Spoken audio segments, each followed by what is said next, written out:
नमस्कार दोस्तों, bank employees news YouTube channel पर आप सभी का स्वागत है। आज का हमारा अपडेट बैंक प्राइवेटाइजेशन के हॉट टॉपिक पे रहेगा, जो मुद्दा काफ़ी दिनों से न्यूज़ चैनलों और सोशल मीडिया पर काफ़ी चर्चा में है। उसके बारे में हम बात करेंगे। एक नया अपडेट निकल कर सामने आ रहा है, जिसकी इस वीडियो में हम बात करेंगे। We will discuss the same update in Hindi and English languages. So in the first part we will discuss the news in Hindi, and in the second part we will discuss the same update in English also. So we will start with Hindi.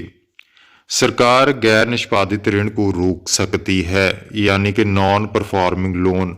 दो सार्वजनिक क्षेत्र के bank जिनका निजीकरण के लिए चयन किया जाना है, उनके लिए नॉन परफॉर्मिंग लोन को बैड लोन में बेचा जा सकता है और अपने कुछ कर्मचारियों को अन्य राज्य संचालित उधारदाताओं को हस्तांतरित करने की भी अनुमति दी जा सकती है, ताकि एक अच्छी आकर्षक बोली लगाई जा सके। यानी कि कर्मचारियों को भी एक ऑप्शन दी जा सकती है, जिसके तहत वो जो बैंक प्राइवेट होने वाला है उससे निकलकर दूसरे पीएसबी में ट्रांसफ़र ले सकते हैं। ऐसा फाइनेंस मिनिस्ट्री की तरफ से एक नया अपडेट आया है। अभी तक इस जो अपडेट के ऊपर कोई भी फाइनल जो भी है डिस्कशंस होनी बाकी हैं, उस फाइनल होने के बाद ही उस पर जो चर्चा की जा सकती है। सरकार केवल उन बैंकों पर विचार करने की संभावना कर रही है जो एक अच्छी पोजीशन में हो और जिनका कंसोलिडेशन अभी तक नहीं हुआ हो। यानी कि हाल ही में जो बैंक मर्ज हुए हैं, जैसे कि Punjab and national bank, bank of Baroda, Canara bank, state bank जैसे बड़े बैंकों को इस निजीकरण की प्रक्रिया में नहीं लिया जाएगा। बाकी जो बैंक और मर्ज हुए हैं उनको भी इस प्राइवेटाइजेशन की प्रोसेस से बाहर रखा जाएगा, क्योंकि इस वर्ष जो बैंक मर्ज हुए हैं उनका अभी तक वो अभी प्रोसेस में है, मर्जिंग की प्रोसेस उनमें चल रही है। कहीं पर एटीएम को लेकर अभी उनमें तालमेल नहीं बैठा है जो बैंक मर्ज हुए हैं, सॉफ्टवेयर के अपडेट्स को लेकर और काफ़ी अकाउंट्स को लेकर अभी तक जो मर्जिंग की प्रोसेस उनमें चल रही है। इसलिए इन बैंकों को प्राइवेटाइजेशन की प्रोसेस से बाहर रखा जाएगा, क्योंकि इन्वेस्टर इनमें इन्वेस्ट करना सही नहीं समझेगा। और वित्त मंत्रालय अभी आने वाले 10 दिनों में नीति आयोग के साथ चर्चा कर सकता है और एक फाइनल डिसीजन लेके दो बैंकों का नाम सामने आ सकता है आने वाले 10 दिनों के भीतर। सरकार प्रक्रिया के लिए फिर से आधारशिला शुरू करेगी, जिसमें कानूनी परिवर्तन और चर्चाएं शामिल होंगी। नीति आयोग के साथ ये चर्चा होगी और भारतीय रिजर्व बैंक संभावित खरीदारों के मानदंड पर भी बात कर सकता है। और बैंक प्राइवेटाइजेशन को लेकर कर्मचारियों के हितों के ऊपर भी जो चर्चा होगी उसके बारे में भी विचार किया जा सकता है।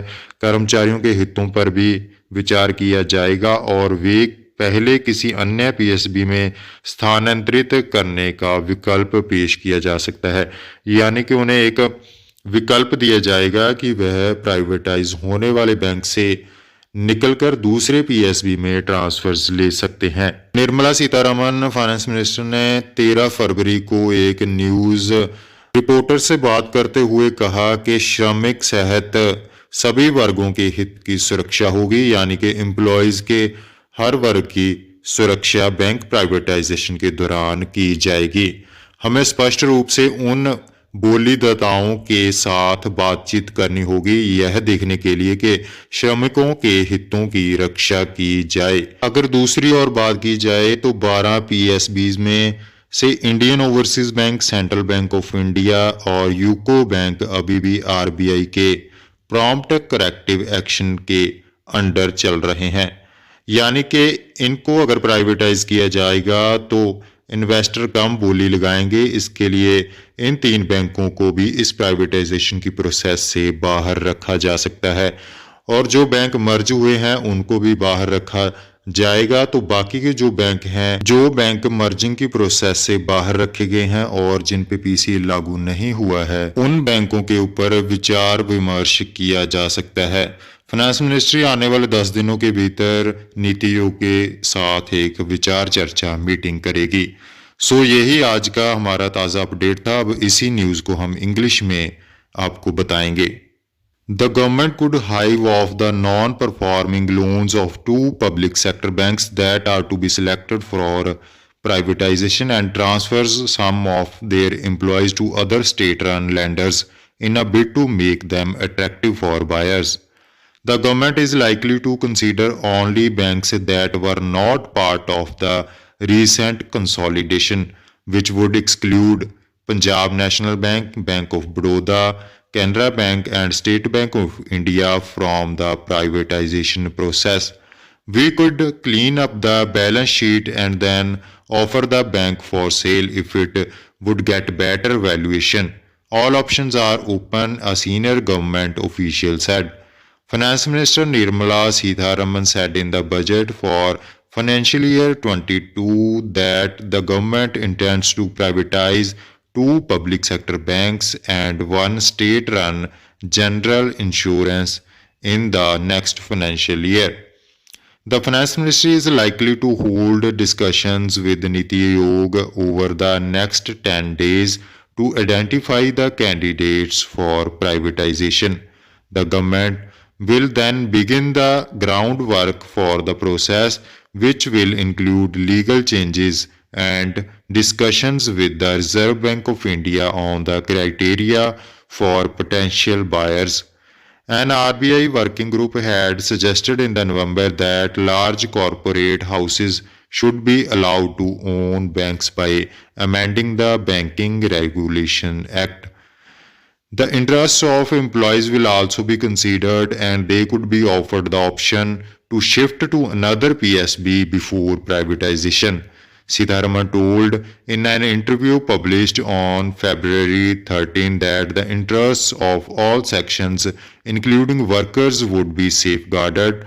We obviously have to negotiate with those bidders to see that the workers' interests are safeguarded not just for today, but also if the commitment is to be ensured that their pensions will be paid, it will be definitely something which I will have to keep in mind. We will have to talk with everybody, she had said. Banks that were part of the consolidation exercise will be likely to be excluded from the privatization process as they are still managing integration issues and privatizing them would add to complexity.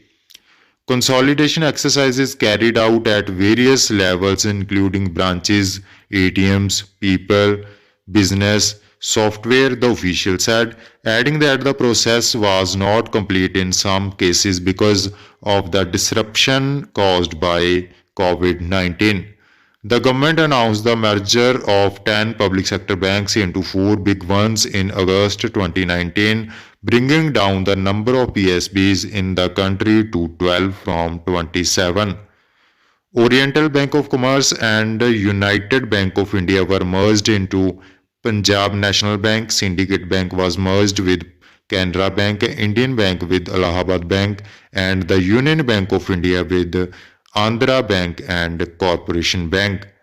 Of the 12 public sector banks, Indian Overseas Bank, Central Bank of India, and UCO Bank are under the RBI's Prompt Corrective Action Framework, a set of guidelines for lenders that become undercapitalized due to poor asset quality or turned vulnerable due to loss of profitability.